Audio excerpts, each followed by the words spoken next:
in a nutshell, there need to be prospects for higher capital growth. So low growth companies or lifestyle businesses are not going to be appropriate. But the other thing to bear in mind is that you need to understand what's involved in raising equity. So it's going to be quite a long process. It can sometimes take 6 to 12 months to do it. And anecdotal evidence suggests that only about 5% of companies are actually successful in raising equity. So you've got to be patient to do it. The other thing to bear in mind is that investors will want controls over the business. They will want a say in important decisions, and they'll also want a say in remuneration, who gets paid what. The other thing to bear in mind as well is that eventually the investors will want to realise their investment, so they will want an exit, and that will probably involve a trade sale of the company or a flotation.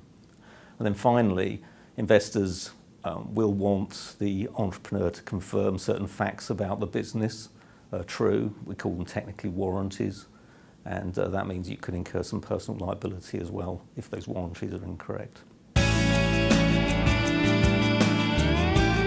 I think, in a word, they're very often not bankable. And what I mean by that is banks have fairly low returns on loans compared to equity investors who expect much higher returns. Therefore, banks look for greater security. And one of the problems with startups and early stage companies is they don't have the cash flows and the assets available to provide the collateral the banks need.